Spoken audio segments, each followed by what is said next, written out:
You are listening to the Horse Radio Network, part of the Equine Network family.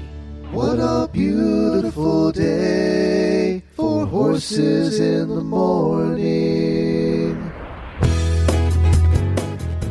You are listening to the #1 horse podcast in the world. Here is your entertaining look at the horse world and the people in it.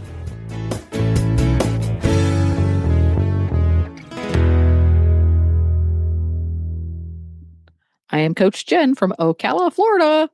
And I'm Mary Kitzmiller from Kemp, Texas, and you're listening to Horses in the Morning on the Horse Radio Network for August 7th, episode 3747. Good morning, Horse World. What is your favorite day of the week? You never stop learning. You never stop understanding.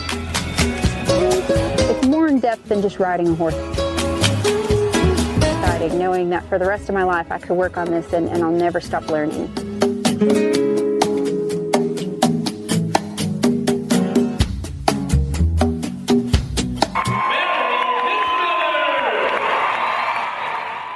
Welcome back, Mary.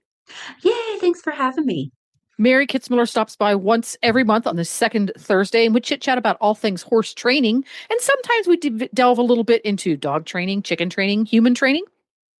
You never know. It is Horses in the Morning, after all. Yeah, it's kind of all the same when you get down to brass tacks. Yeah, learning is learning, right? Yes. Yeah, there's commonalities there. And as usual, we're going to be answering questions that are submitted by our listeners. And if you want to be able to submit questions to Mary's show, what you need to do is become an auditor on Patreon. And you guys get the option to submit questions. And to do that, head on over to the Horses in the Morning show page on Horse Radio Network. And there will be a link there to sign up for Patreon. Or you can just go to Patreon and look up, I think it's under Horses in the Morning or Horse Radio Network. I forget which. So you can hop on over there and join the fun. And we start the show each and every month with Mary's training tip. And Mary's training tip is always fascinating and frequently enlightening and gives us light bulb moments. And it's always inspired by something fun and interesting. So what is your training tip and what inspired it this month?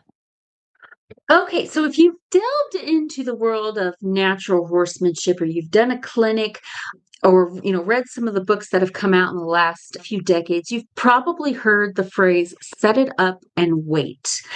And if you haven't, that's fine, because I'm going to explain it. I don't know who kind of really originated that. I assume it's probably been in our horsemanship mindset for centuries, but it could have come from like Ray Hunt, Tom Dorrance era. But you'll see a lot of modern clinicians they'll tell their students, set it up and wait. So what does that mean? It's a phrase. It refers to this training technique where you're going to put the horse in a position or a situation, and you want to encourage them to find the right answer on their own. So instead of what we tend to like to do, whether it's with our children or our dogs or our horses, is sometimes we want to make everything happen. We want to really manage every step of the way. And there are times when you really need to hold their hand and help them through the whole thing. But if you want a horse that is going to be a well-trained and reliable partner, and a horse that you don't have to micromanage every single step, you really want to start employing this set it up and wait technique as early as possible. So, like if you look at cutting horses, cow horses, those are horses that, like border collies, working dogs, yes, they are responding to cues from the rider, but those horses know what their job is. So the rider is not having to pull them and kick them every step of the way to get that cow. That horse has learned through breeding, but also through training. I know what to do when the cow goes this way. I know what to do when the cow stops. I know what to do when the cow turns the other way. And you'd have the same thing in your jumpers, your dressage. You want to be able to just lightly key your horse, and the horse is like, got it, I'm taking it from here. So how you do that is with this set it up and wait. So the set it up part is you're going to create a circumstance or give cues, whether they're physical cues like your legs or your reins, or an environmental cue. For instance, we're walking toward a gate. What's that going to mean to my trail horse? And you're setting up the circumstance that's going to guide the horse to a specific behavior that you want to happen. And this might, this might be positioning the horse's body in a certain way or applying subtle pressure. For instance, when I want my horse to engage in a reining spin, the first thing I do is I just take off my inside leg. And my finished trained horse is like, oh, that means we're going to do left spins. So even though we'll cue the horse subtly through that spin, the horse already knows, I know what this is, and he's ready to take over. And the weight part is, so you've set up your circumstances of what you want the horse to do, and you've created your cues or your pressure or positioning in the way.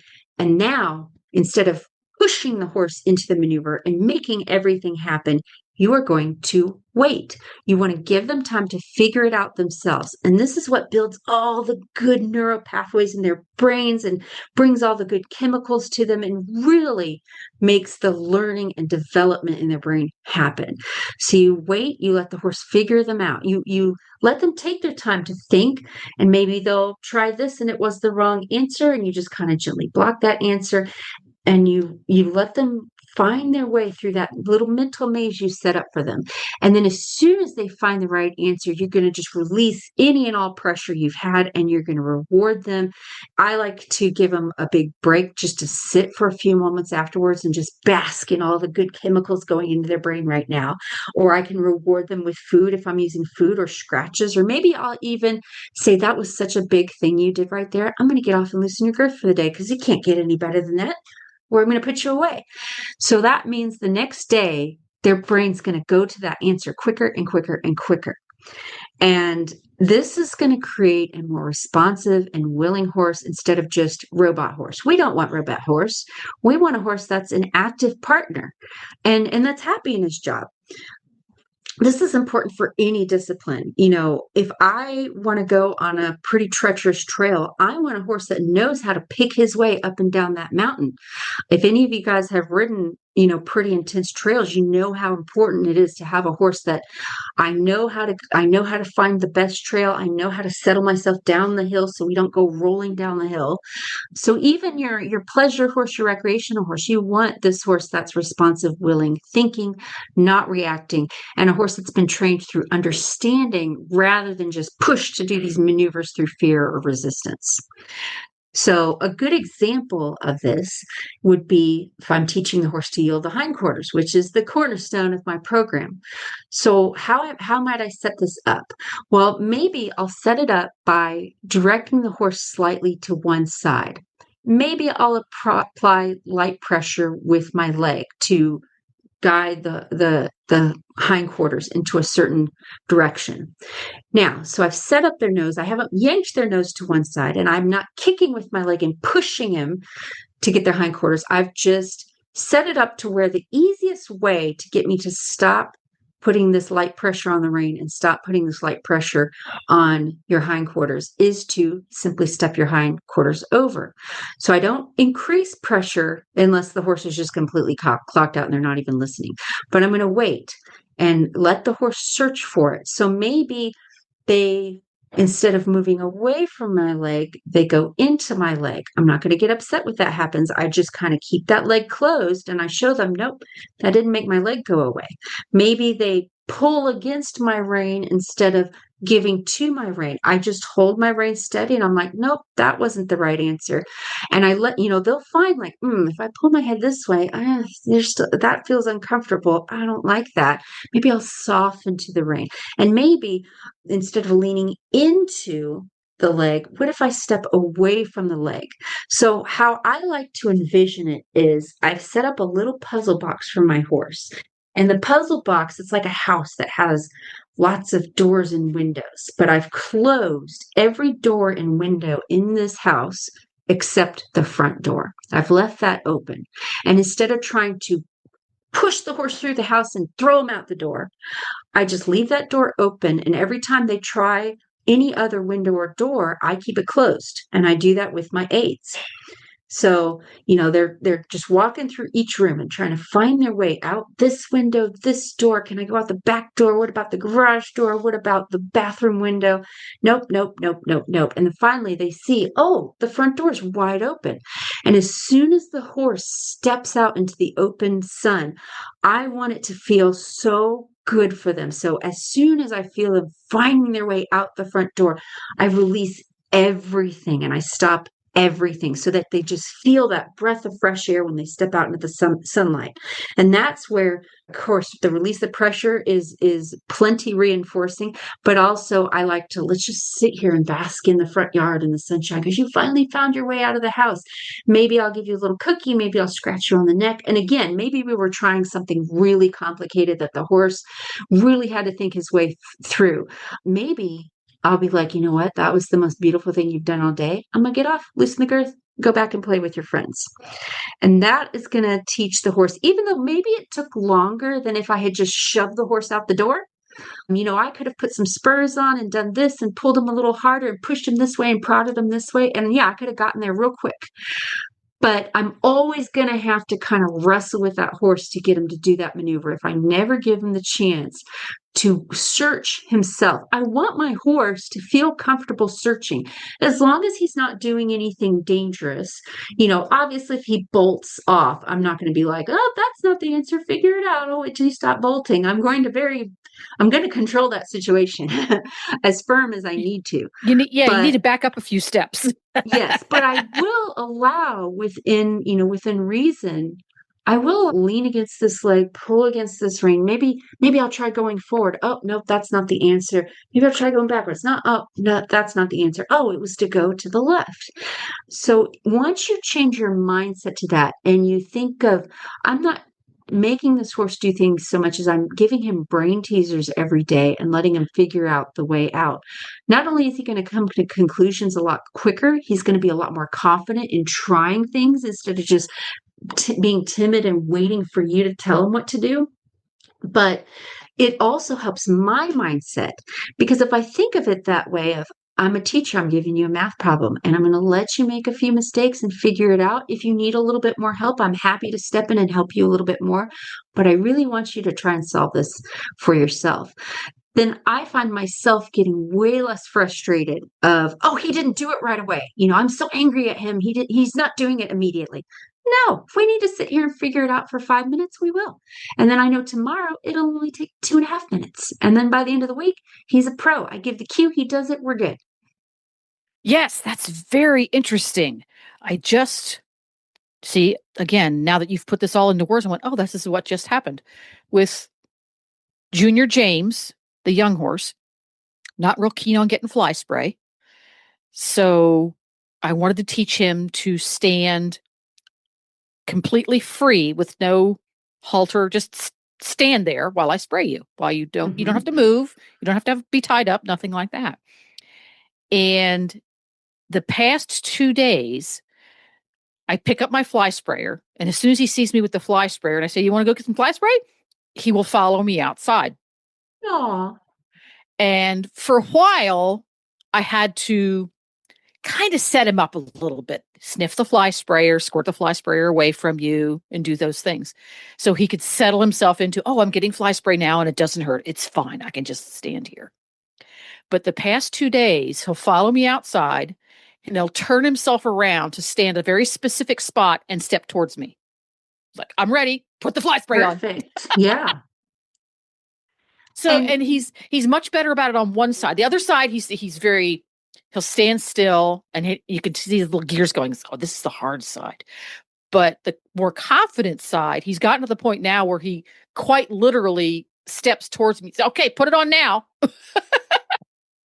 Yeah, and he had the freedom to explore that and find that on his own.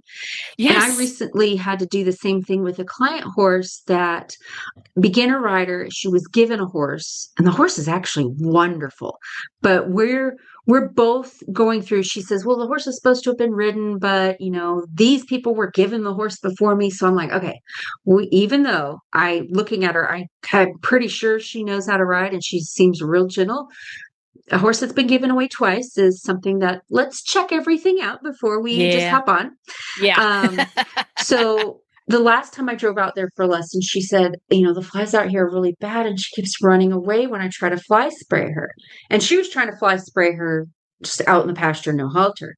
I said, okay, well, let's figure this out. So what I normally do in this situation, if a horse is like, I don't like fly spray, instead of wasting my $39 bottle of Piranha or whatever's the top fly spray, I'll get an old spray bottle and fill it with water. That way I can use all the water I want. And I'm not worried about, oh my gosh, I've just dumped all these chemicals onto this horse for an hour. And I haltered the horse, had a nice long lead rope, and I found the place where the horse was mildly uncomfortable, but not terrified. So that was actually spraying out away from her. And I just started spraying with rhythm, just spray, spray, spray. Now, she immediately was like, I don't like that. It makes a weird noise and it's scaring me and I want to move. So if I wanted to micromanage that, what I might do is punish her. Like, don't you dare move. You stand in place. Or maybe like, I'm going to take you to the barn aisle. I'm going to tie you up real tight so you can't move. And now what we're doing, we're in danger of putting the horse into fight or flight, in which they cannot learn. Could I tie that horse's legs together and tie him up and make them stand for fly spray? Absolutely. But tomorrow I have to do the same thing again. And that horse will never be 100% cool with fly spray. They'll only learn that, well, she's going to force me to do it, so I should put up with it. And that's a horse that can be very unpredictable. So what I did is I said, okay, you were allowed to move. I understand. You don't know what this is. This is scary. You're a prey animal. You want to move your feet to feel comfortable.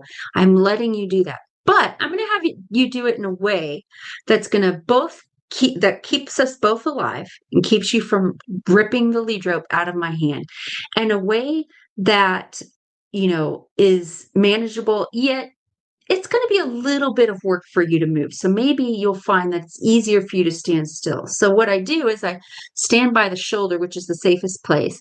I give the horse a little bit of slack on the rope between my hand and their halter. So I don't want them to force them to stand still and hold them down.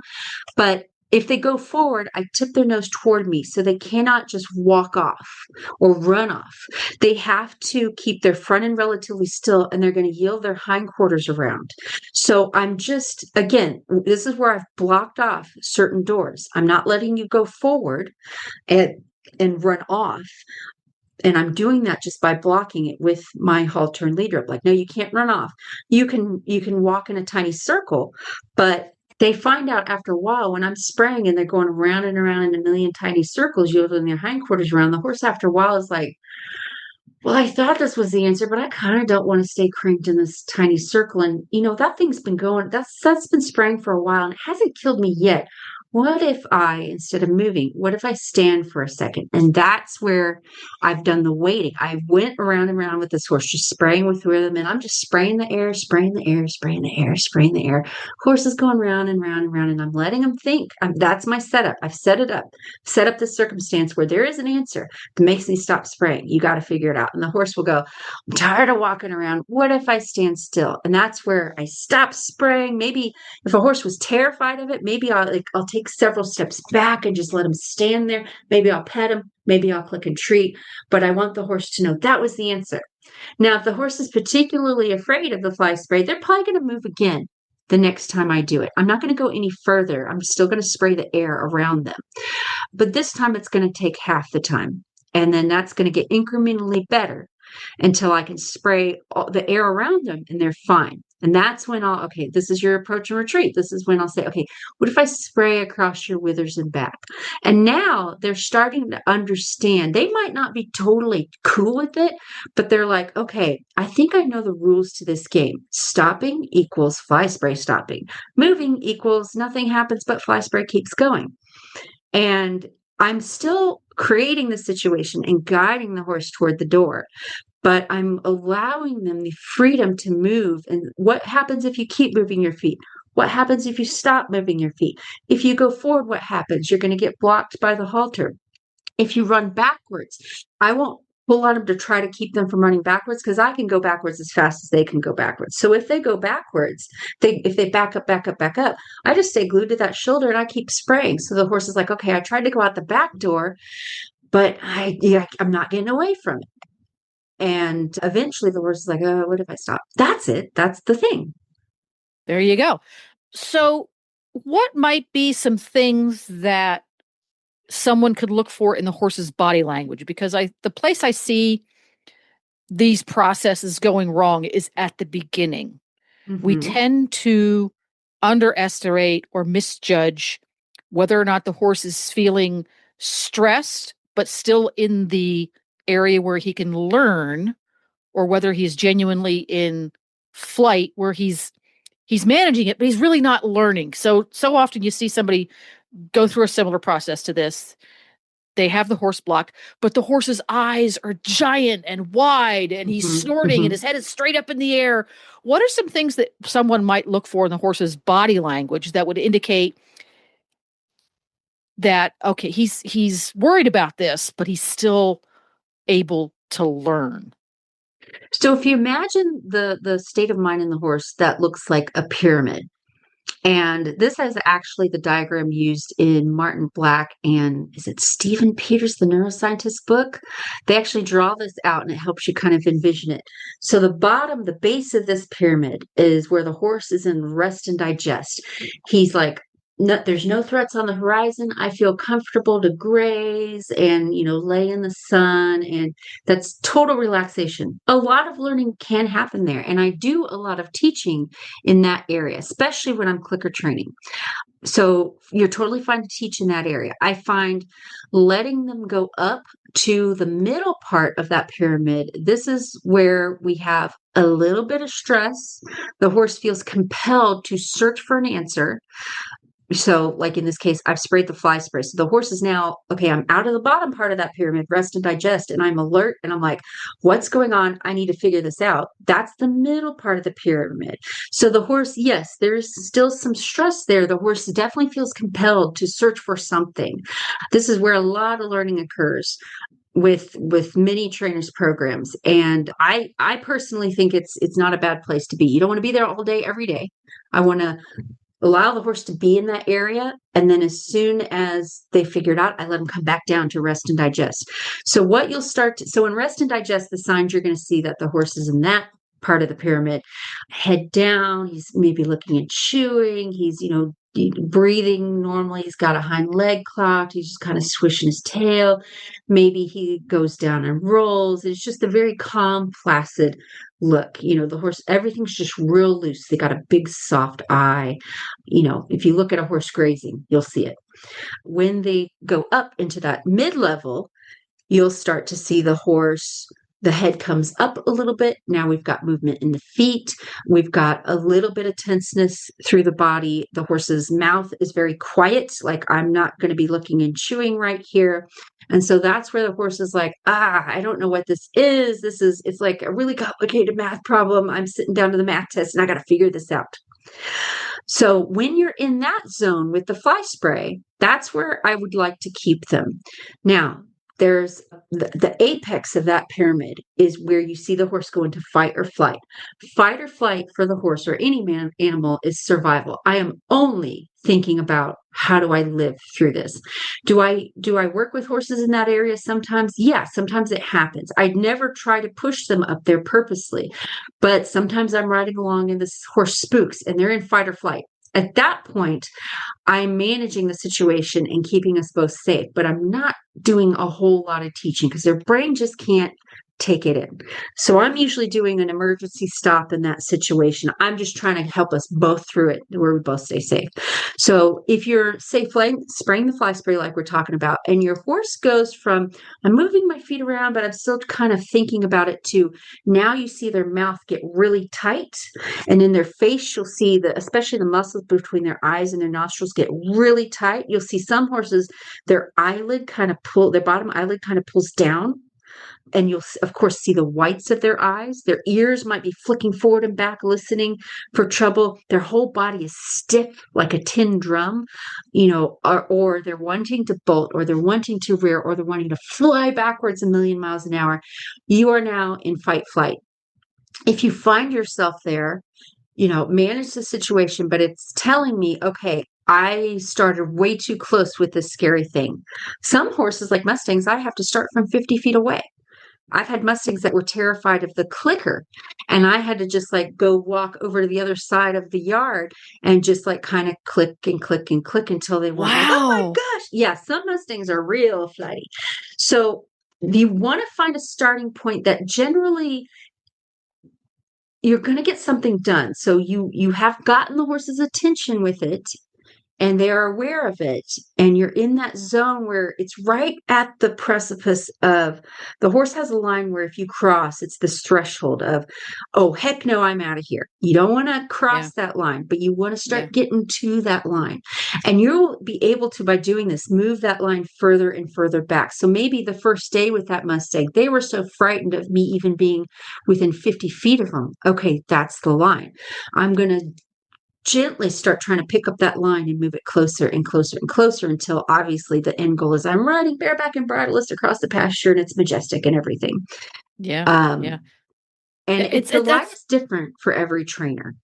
It is. And depending on where you're at, for example, with a Mustang, he's discovering new things versus horse that is afraid of, since we're using that example today, afraid of a fly sprayer. It could be you need to move the line way back. It's like, well, you're afraid of the sprayer. Well, it could be that horse is actually over threshold in flight mode when he sees the fly spray, which is what I discovered. As soon as James saw the fly sprayer coming to him, he would go into flight brain, despite the fact that he wasn't actually running away, because he came with when somebody is holding on to you or you're being tied, you daresn't run. He was, you tie him up and you leave him there till they can't move anymore. So he would shut down in that he wasn't running, but he also wasn't learning. He was just, he planted all 4 feet and he wouldn't move.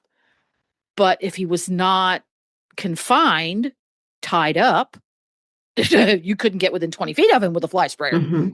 So that's what we needed to fix. So I realized after about a week, obviously I've got something wrong here, because he'll let me fly spray just fine when he's tied up.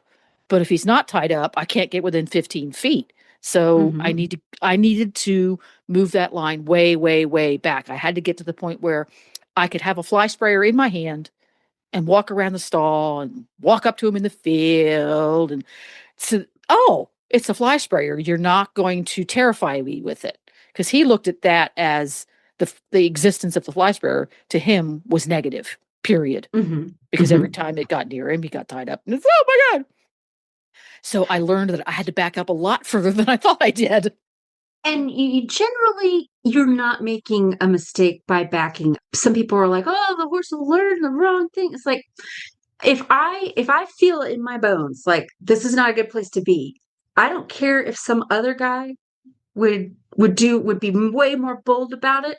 I have to be where I feel comfortable in my knowledge and in my own safety. For instance, I mentioned the line of where you're willing to drive the horse to is different for every trainer. I know plenty of trainers who use this method, but they have crossed the line and are into just flooding the horse, where, yeah, you're running around, but I can run just as fast as you run. I'm going to, we're going to sweat when we do this and da-da-da-da-da.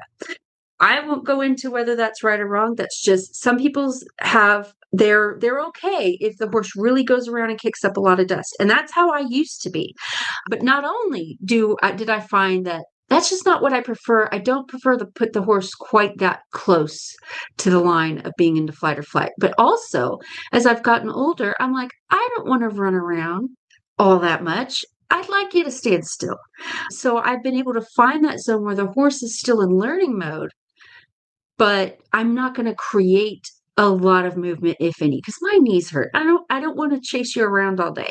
And I know trainers, especially in the positive reinforcement field, who do kind of what you're talking about reminds me of this. I know a trainer who, what she'll do is, let's say there's going to be some scary things your horse is maybe not accustomed to or definitely has a fear of.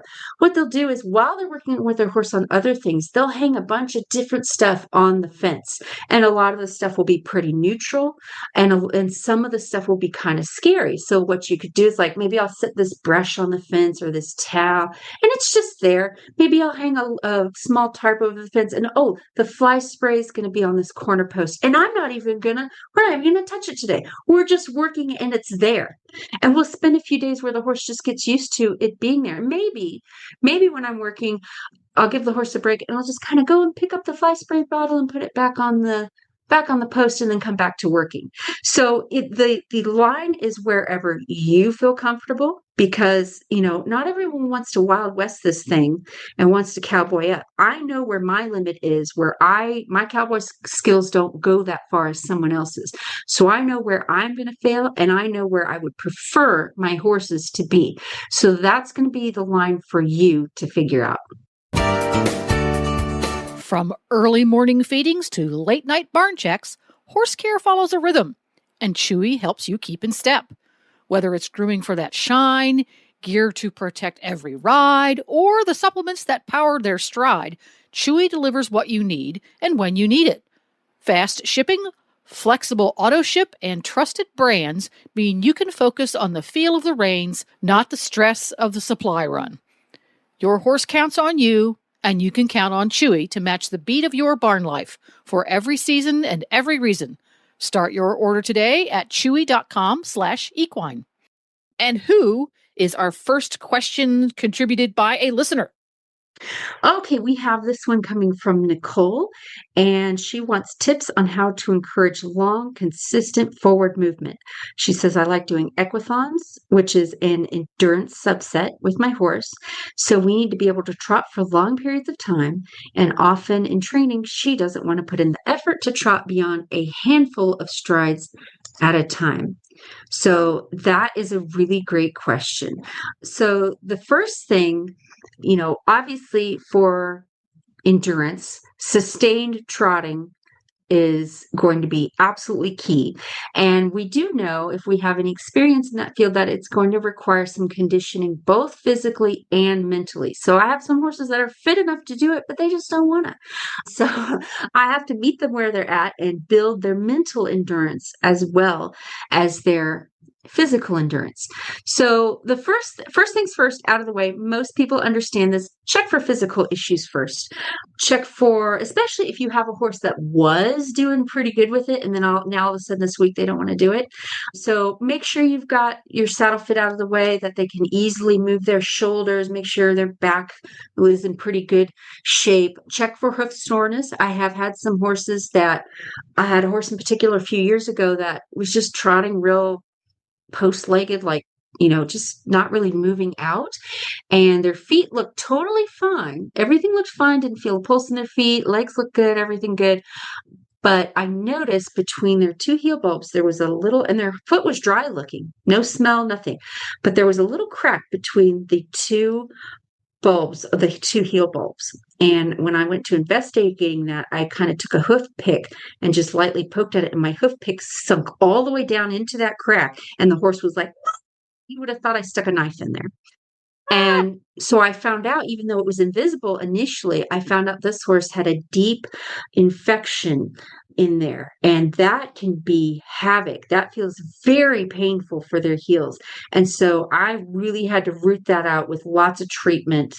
And so even though the horse, I didn't see any thrush anywhere when I pick out their feet, but if you're seeing those cracks in there, that's not typically normal. So sometimes you want to, and so if that infection is really bad, you can actually squeeze their bulbs, the heel bulbs, and feel how soft it's gotten, because it's just this raging infection in there.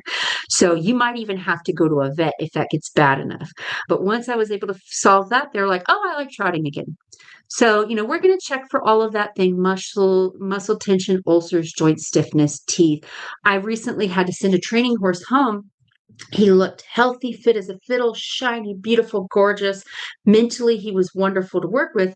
but I also couldn't get him to move out, especially going from trot to canter. And he was always crossfiring in the canter. And I used my context clues. I'm like, this horse is very well bred. Typically, well-bred horses don't crossfire, meaning he's got the wrong lead and back when he's cantering. Typically, they don't do that as often as he's doing it. If they're built the way he's built and bred the way he's bred, like why are you because crossfiring is uncomfortable. Horses typically want to be in the correct lead. So I rode him for a long time thinking, but you look good, you look great, and we did send him home once early on to have him checked out by the vet and all the basic lameness stuff. No, he's fine. He's totally fine. Had body work done on him and checked that out. And then I had taken a long break off of him because I was out of town for a while. And when she brought him back, again, same thing. He was mentally great, ready to go, real good, everything. But I couldn't get him to move forward. He was crossfiring. And then a couple of times he tripped in the hind end and it just looked wrong. And up to this point, I had gotten off and kind of done like the basic EPM. What if I pull on your tail? And he passed that. He was okay. But I ended up calling the owner and I'm like, I'm really thinking something's off. It could be way high up.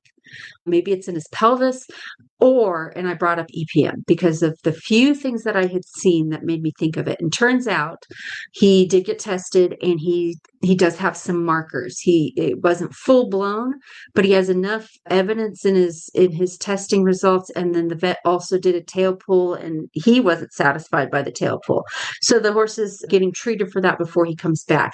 But the problems were so slight that it wasn't like he was falling over and he didn't have the EPM look, kind of the bad top line, thin. They were so slight. And it took me months to figure out, okay, this isn't personality. So again, throwing that out there, sometimes you really have to dig down deep and doing your detective work there. So the other thing I like to do for trotting is I like to ride with a purpose. I want to give my horse a reason to go forward. So I do this with my colts a lot that just aren't used to trotting out, or with my lazy ponies. I do this a lot with Remy because he is also lazy and he does not like to just go in a straight line for any kind of distance. So I like to pick a target point. It could be a tree, it could be a fence post, it could be a cone that I set up, and I'm going to trot right to it. I'm not going to do a lot of like collection or anything like that because a horse that doesn't want to go forward, you don't want to bother with collection right now. You need to get that gas pedal fixed. So I'm going to trot them straight to that point, and I'm going to do as minimal aids as I can. All I'm going to do with my hands is just keep their nose pointed out at that target. And once I get to that point, I'm going to rest there. Every time I get to that target point, I'm going to rest and let them rest for a few moments. And then I'm going to look across my pasture or my arena or wherever I'm going and say, okay, now I'm going to trot to that fence post or tree or cone. And then I'm going to rest there. And you're giving your horse a bit of a job. You're going to give him the idea. We're not just trotting for trotting. And you're also letting him know there's going to be an end to this. Once you get to the point, you get to rest, or maybe you get a reward. I heard a great story once about an endurance rider who she would condition her horse on a specific hill or kind of a mountain type thing. And she'd trot her horse all the way up it. And once they got to the top, she would rest with her horse and they would split a peanut butter sandwich between her and the horse. So that horse's trot became amazing after a while. Oh my gosh, that's funny. I love picking a point and going to it. This is so good. Or, if you do a little cross training and, maybe there's a cow in your pasture and you tell the horse, go get that cow. And you give the horse the job to follow the cow wherever it goes. The horse, after a while, will take control. And they're like, I kind of like following this cow. So I find that rewarding forward with rest, especially on your lazier horses, is so good for building up their mental energy to trot. So, horses, even though your horse might be bred to go and he might be, totally physically fit and conditioned, in the wild, he knows that energy is sacred and he needs to conserve it, or else maybe I spent a long time running away from that leaf and I wore out all my energy. Oh, and now a mountain lion's coming over the corner. Now I really need to run and I don't have it. So horses tend to really want to conserve energy by nature. So again, trot with energy to a goal point. Maybe it's only 20 feet away.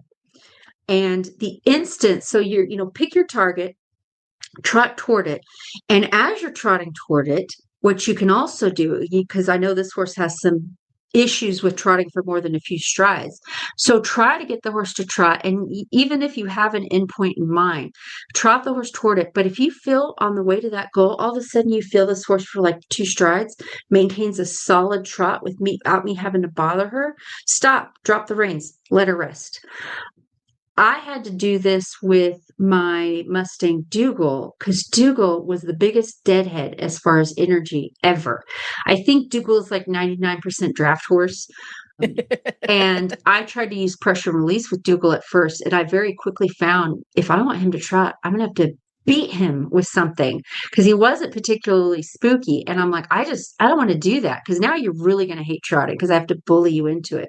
So what I did is I took 2 pole bending poles that I had. And so it's just a little PVC pole that stands straight upright. And I taught him to target those things with the clicker. So every time you go and touch this one, click treat. Then we turn around, go to the other one, click treat. Then we turn around, go to the other one, click treat. And then eventually what happened is I could only get him to walk from pole to pole because that's all I could get out of him. It was a miracle he was even walking. But as we started going, he was like, I'm kind of excited to get to the next pole. We didn't get a trot, but his walk went from slow ambling and I'd feel a few strides pick up and he'd do this big, beautiful ground covering walk. And I would capture that with a click, before he had a chance to slow back down. I was like, oh, that stride right there, that also gets cookies. So even though we didn't make it all the way to the target gave him something to go toward. It made him excited without me having to kick on him. And his stride increased for a few strides. And I was like, brilliant. Again, we got to find a starting point. Dougal I couldn't have just gotten on him and say, we're going to do a 50-mile endurance ride today. For Dougal, his 50-mile endurance ride in the beginning was, can you walk 2 or 3 strides without me having to bug the crap out of you? And that's our starting point. And then next week, those strides became bigger and bigger. Why? Because every time I feel those shoulders loosen up, I would reward him. If you don't want to do treats, totally fine. But just stop him, drop the reins, scratch his neck, sit there for 30 seconds, and then say, okay, now go forward. And then the next week, he could do 10 or 20. And then after a while, the walks got so good and big and powerful that I could just barely push him. And he tipped over into trot. And as soon as he did that, I was like, brilliant. So if your horse can't go more than 3 strides at the trot, set a goal a little bit further back there. Maybe say, I want to get the most beautiful extended walk I've ever gotten on you. And start there. Even though we know the end goal is we got to go 50 miles, you still need to start where the horse is at. I'm going to add to this, don't nag with your legs. If you're constantly, especially when getting a horse to go forward, we're afraid, if I want my horse to trot, I'm afraid my horse is going to walk before I ask. So what we tend to do is we keep our legs on him in the trot. And I'm like, kick, kick, kick, kick, kick, so you don't break down to walk. And the horse inevitably will still do it. So all I'm doing is desensitizing my horse to the legs. Ask clearly for the trot. I'm going to, and once the horse is trotting, I'm not going to completely rest and relax because for me, that means the horse should stop with me, but I'm going to relax my legs and keep them quiet. My seat will still be asking for trot, but I'm not squeezing or kicking with my legs. So I ask very clearly, I get that trot. Once they get trot, I release with my legs to let them know, oh, you did trot. That was good. If they break gait early, I allow that. I allow you to break down. If they break down, I ask for trot again. I say, nope, that was the wrong thing. Again, we're setting this up so the horse can figure it out. So I allow them to see what happens if I break down. Well, I'm going to add that leg in there and I'm going to make you go again. And maybe you need to, give them a little bump or, have a little crop or something, but I'm going to give them that clear re-cue. As soon as they go back into trot, I go back to my neutral where I'm not really keeping that leg on. I'm still posting with my seat, but I'm not trying to shove and push the horse forward. The horse is quickly going to learn, you know what? I don't get bothered as much if I just stay in my gait. The other thing you're going to do, and this is great for your endurance horses, is you're going to use your transitions. So interval training, which I'm sure you're probably accustomed to if you're doing any kind of endurance. So maybe I trot 20 seconds, walk 10 seconds, trot 20 seconds, trot 30 seconds, walk 10 seconds, and build duration. And again, mentally, this is going to give your lazy horse some comfort, because if that horse thinks, oh, she's going to make me trot for 20 minutes, he's not going to try for you. But if he starts to learn, if I just give her 20 seconds of good trot, she can give me a little rest and we're going to be okay. So you're going to both increase their fitness and their focus, and she's not going to dread endless trotting. And then, of course, incorporating different terrain. Some horses kind of are, stiff and slow in the arena, but you get them out on the pasture and they're like, oh, this is really fun. So set up different, maybe do some downhold slopes carefully, within reason. Do some open fields. Get a partner horse out there. So have your friend go with you and, use your horse's herd mentality to be where I don't want to be left behind. I want to follow this horse. I do that a lot for really lazy colts in the colt starting phase. If I can have someone on a broke horse start trotting around, all of a sudden that colt's confidence builds up and he's like, oh, I want to follow that guy around. So I'm making it easier. I'm working smarter, not harder, where I'm not having to constantly fight to get that horse into it. The other thing you can do is you can keep some mental variety in there. So maybe today I'm going to trot target to target, but maybe tomorrow, why don't I throw some obstacles out here and we'll cross some obstacles? Or I'm going to use natural obstacles. Like, why don't we go across this creek? Or why don't we do a figure eight around these two trees? So do like incorporating that, the long distance moving out with, okay, now let's go, let's work on opening and closing a gate. It gives your horse a little break from having to trot, mental variety. You can always tackle this stuff from the ground and work on it from the ground and doing some lunging. I would say a good idea with all of this is to maybe keep a little notebook, like how long were we able to trot yesterday? And not only will that let you know, okay, here's my goal for tomorrow, but if you're at all getting frustrated, you can flip back to day one and see, oh, we only got 3 strides of trot last week. Well, actually, we're doing pretty good. Write down some observations. How far did we trot? How willing was she to offer it? Where did she start to fade in the ride? So okay, after about 15 minutes, the horse is done. So kind of a good place to have a quitting point, because when the horse checks out, now you're in trouble. So okay, 15 minutes, she's absolutely done with the ride. So I know I'm going to go for like a really good 10 or 12 minute ride today with the goal of making it longer and longer over time. So to summarize, you want forward to be the easiest option. Forward gets her rest, and she's also responsible for maintaining her own gait once you've asked. Ta-da! Perfect! As horse owners, we spend a lot of time on the road. Let US Rider help keep you covered. Our equestrian motor plan offers fast, reliable, nationwide service from our highly trained roadside assistance team. 24/7 coverage for both you and your horse.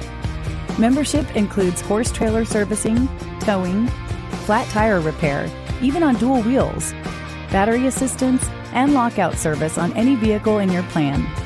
We also have your equine companions covered with referrals for emergency vet services, farrier referrals, and emergency stabling assistance. Get peace of mind on the road for you and your horse. Join US Rider today. And who's next on the hit parade? We have a question from Katie. She says, I have a 20-year-old Quarab, quarter horse Arab cross, came from a Western pleasure background. The daughter rode him for years at, some local shows, barrels, poles. So she did some speed events with him, but now he's mainly a trail horse and they're starting competitive trails. So he's very broke in his maneuvers, very handy broke. Here's the issue though. On trails, if there's a lot of horses or if he's amped up because they're on the way home, he'll toss his head to the point where she almost gets smacked in the face by this horse's head. So that's some pretty severe tossing.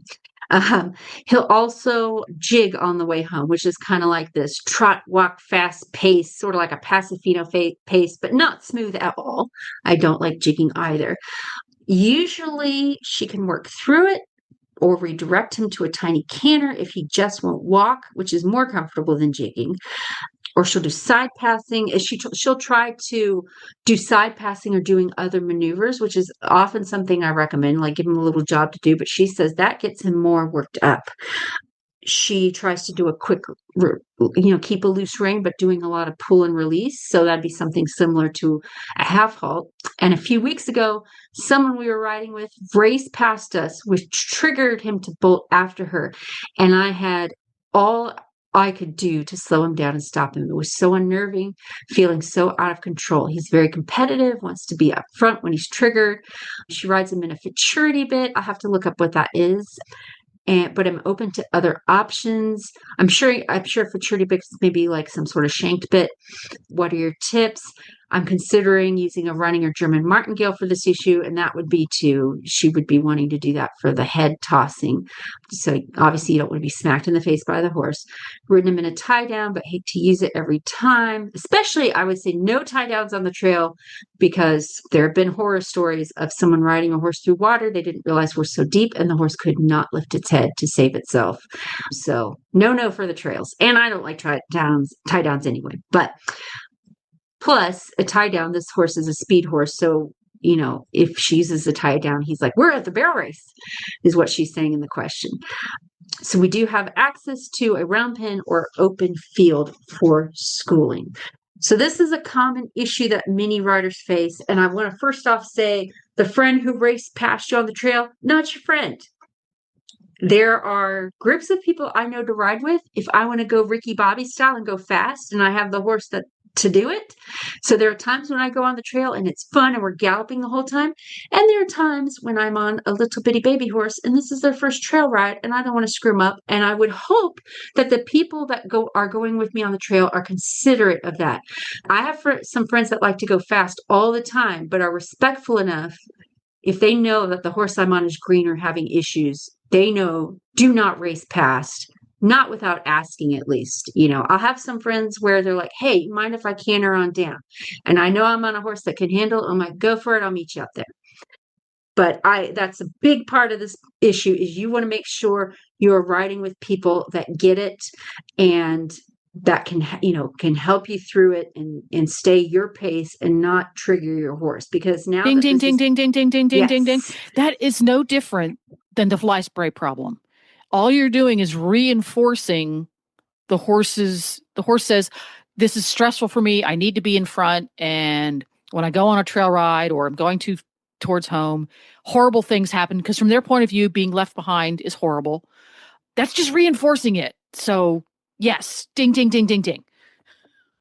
Yes. So, now that this horse has been reinforced with this a few times, which is hard not to have happen on the trail, because no matter what, the horse knows at the end of the day, at the end of that trail, his saddle's coming off. He's going to be with his buddies. He's going to go home. So no matter how much I try to do, there is always going to be that reinforcement at the end of the trail. So, this can be a really tricky problem to deal with. So, what your horse is dealing with is they've got the anticipation and the adrenaline. We know it's triggered by group excitement and by heading home or others racing past. We have a horse who's dealing with an old job and now we've got new expectations. The head tossing is a symptom of the tension and the resistance and the bracing. Same thing with the jigging. It's just that all that emotional energy leaking out because he can't contain it in his body. And that's where the bolt is coming from. With the gear, and I'm not opposed to trying different training gear and bits and stuff, but if you're just going to gear, you're only managing symptoms. So that's not going to be the problem solver. It can help you stay safe. I am not opposed to, I feel better when I use this bit, or this just really, my horse really likes this bit better. Do that within reason, but you want to avoid relying on it. You don't want to be in the mindset of, I can only do this if I have this magic bit in, because I'll tell you, at some point, magic bit's not going to work anymore. And then you're in an arms race with your horse, and you're trying to get a bigger bit and a bigger bit, and now you've got bicycle chain in his mouth, which I know you won't do, but that it leads down that vicious cycle. So this is not about trying to suppress your horse, because we can't physically do that. No matter how much I try to hold my horse down, he's physically stronger than I am. So we want to think in terms of channeling energy and retraining expectations. He's reverting to what he knows in these high energy situations, and we need to teach him a new job that requires, him managing his own regulations and not just him doing what you say. So, the good thing is you've pointed out his triggers, so we know where his triggers are. So what you want to do to retrain this is you want to get ahead of the adrenaline. You don't want to be behind it.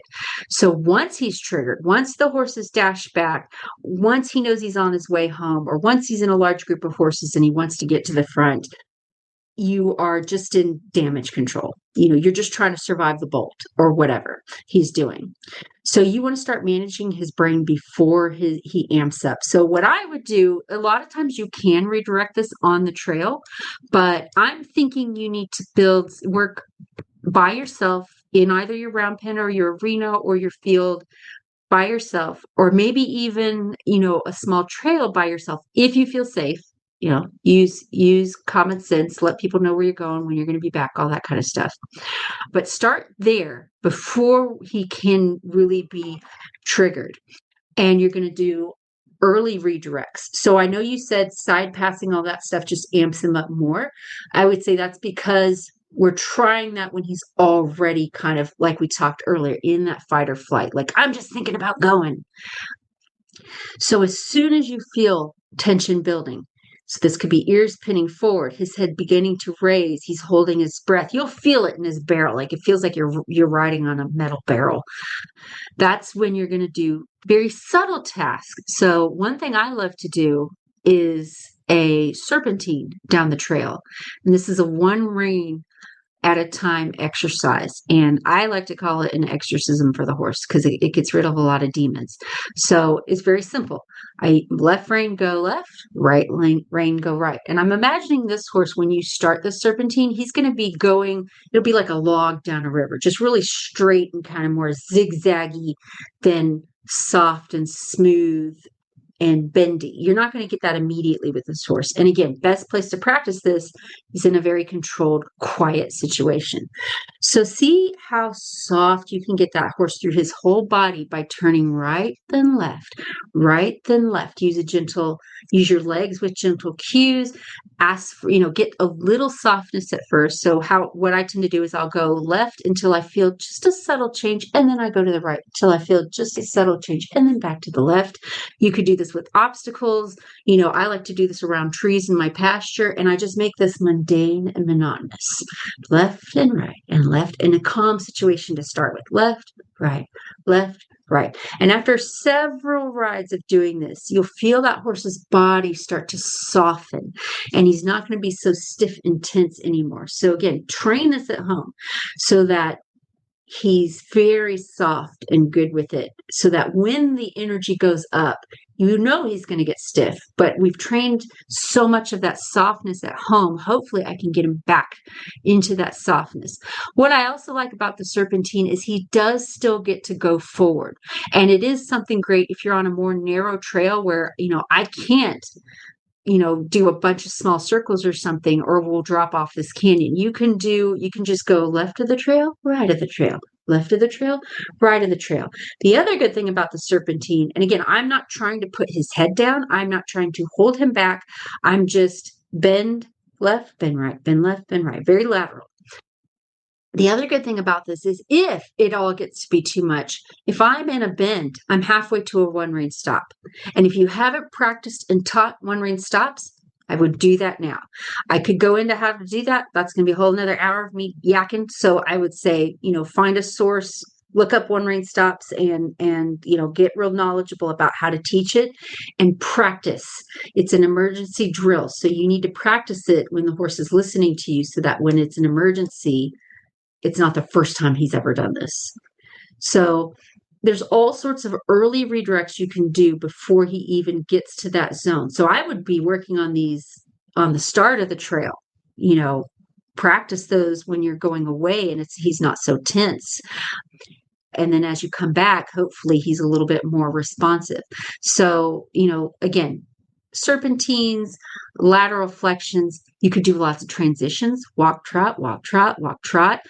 What I will sometimes do, and again, we're not doing this as a punishment. Sometimes because we're scared, and I have totally done this, or we're angry, we'll get tense with the horse. And if I'm scared, I tend to really pull on that horse too fast. Well, the horse is already kind of bonkers in his brain. And if you are jerking on him, pulling on him, try to slow him down right now, then he's going to get more tight. So you got to work on being very slow, but firm with your hands. So I will take a hold of that horse as much as I need you to control him. But I try to do everything like my hand is moving through water to pick up that rein. So not in a punishment way, you're just redirecting, and no matter what, you're trying to stay calm as you're doing this. So, like I said, lateral flexions, transitions, tiny circle. Sometimes what I will do, if my horse wants to run out ahead of the crowd, I will let him make his way to the front. And then when he gets there, I'm going to bend him around in a small circle. And we're just going to work on going around and around in the circle until the horse has passed us again. Once they passed us, I'll allow him to shoot out front, and then I'll do that again. And this is going to probably take thousands of times. And again, you want some patient friends with you. Of the horse realizing, man, every time I get what I think I wanted, which was to be out front, I have to do harder work. And again, work on those soft circles at home when he's not already in fight or flight. As far as, if you're worried about him bolting, you want to really start to recognize the shift before it happens. So in those cases where I feel he's thinking about bolting, I will redirect right away, one rein stop. Or in some cases, maybe I'm like, you know what? I know this is going to happen. It's too much. I'll get off. I don't have a problem getting off. I don't want to end up in a bad way. So you want to ride real relaxed yourself and give your horse a chance to be relaxed and smooth and have a loose rein. But in my brain, I am looking at every sign I can to make sure, because if the horse is in a deadbolt, stopping him is very difficult. I want to stop him when I first feel that tense for them to, they kind of are in the starting gate and they first do that. I'm like, no, immediately one rein stop. So you want to get really savvy about being able to use that, to manage that. So, like again, we said the side passings and stuff. You said if they're only revving them up, they're not really serving the right purpose. So back to what I said earlier, you're going to use small, soft changes in your gait or direction. Bending and yielding. Side passing might be a little too much because you're asking the horse to go pretty hard sideways. And if the horse is already nervous and is not soft, that's going to be pretty advanced maneuver. So you can do a leg yield instead and allow them to, okay, you're still going forward, but you're moving again, sort of like our covering more ground. Yeah. So yeah. In his mind, I'm still going forward, but I also have some control and yeah.